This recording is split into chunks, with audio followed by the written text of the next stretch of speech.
باش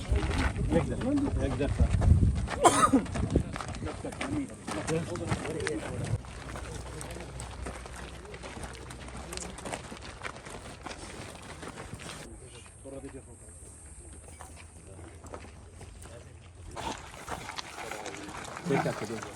ما مستحق ما مستحق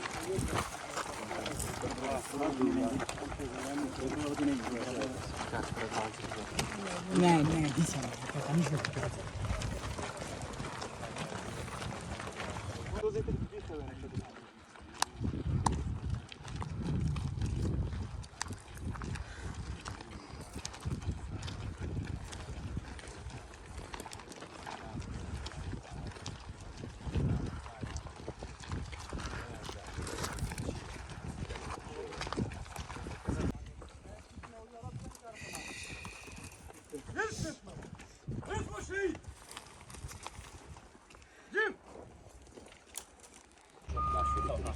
كاميراك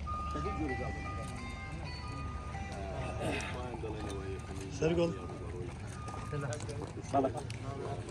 كچێک کەسەشتی بدا ئەو مەکاری ڕاگەی بە تایبەت لەو ئوستانە پەیامێکی زۆرمان لەلایەن تێکۆشەران و فەعالانی بواری مەدەنی و هۆزەکان و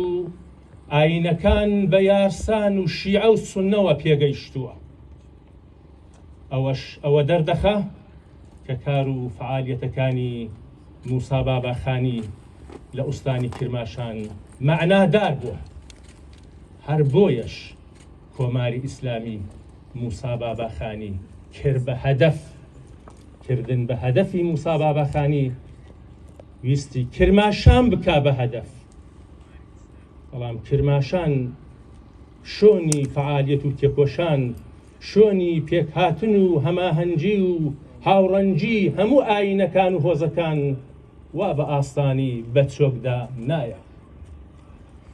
جێی خۆیەتی لێرەوە هەر بەدڵ وە زۆر تایبەتی سەرەخۆشی بکەم لە خەڵکی کرماشان و هەروەها لە بنەماڵەی کاکە موسا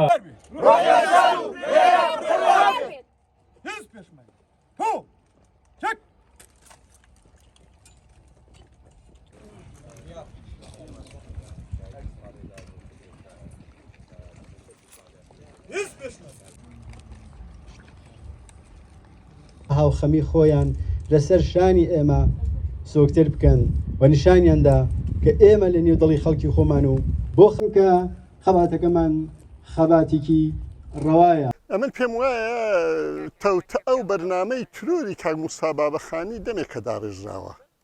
بۆیە ناتوانێت ڕاستەوخۆ پەیوەندی هەبێ، بەڵام ئەوە بێ ئەخلاقی سیاسی کۆماری ئیسلامی نیشان دەدا هاوکات کە دەگەڵ وەفتێکی ڕسمی حکوومەتی هەرێمی کوردستان بۆ دەست بەکاربوونی ڕێیس جەمهوری ئەم وڵاتە میوانی ئەو وڵاتە بێ هاوکات لە وڵاتی وی لە پایتەختی هەرێمی کوردستان تێکۆشەرێکی سیاسی کورد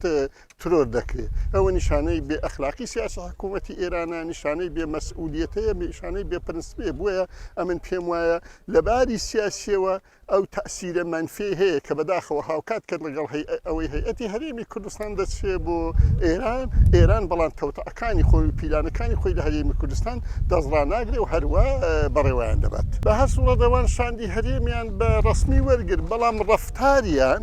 و ئەو ئەمەلە تروریستیان لە هەرێمی کوردستان و لە هەولێر لە پایتەختی هەرێمیستان نیشانەی بێڕێزیە بە شاندێکی ڕسمی ئەو هەرێم و وڵاتە کە دەچێتە ئێرە. بە هەر سوورەت ئەو پرسیارە دەبێت لە جەنابیان بکرێ، بەڵام بە هەر سوورەت مەسئولێکی سیاسی بە لە بەرچاوکردنی هەلومەرجەکە بۆ خۆی لێدواندا و خۆشی لێ مەسئولە. بە هەر سوورەت سەرۆکایەتی هەرێمی کوردستان بۆ خۆی مەسئولە و ئەم پرسیارە دەبێت لەوان بکرێ. ئێمە لەگەڵەوان پەیوەندێکی وامان نیە تا پرسیار بکەین ئەرێ بۆ لەو پەیوەندێدا ڕوونکرەیەکوونەداوە. ئەمە پرسیارێکە کە لە جوابەکەی لە لای ئەوانە زۆر تەبیعیە. وەختێک دوژمنەکەمان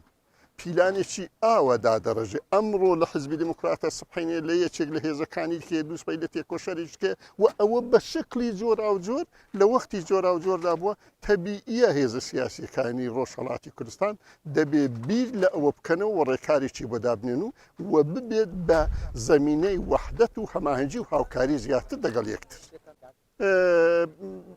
بۆ خۆمان دەزانین سیاسەتی کۆماری ئیسلامی لە منتەقەدا دەسوەردانە لە ئەفغانستانەوە کە دێ تا دێ وڵاتانی عەرەبی و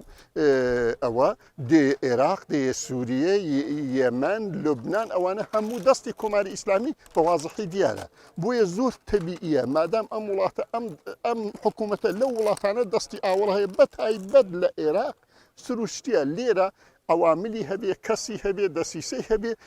ئەم حرەکەتانە هەروە لە خۆ ناکرێ مەجبورە دەبێت زەمینە و بەستەری بۆ بڕاخسێ دەبێت ئەوامل و هاوکاری بۆ پەیدا بکرێت کە لەو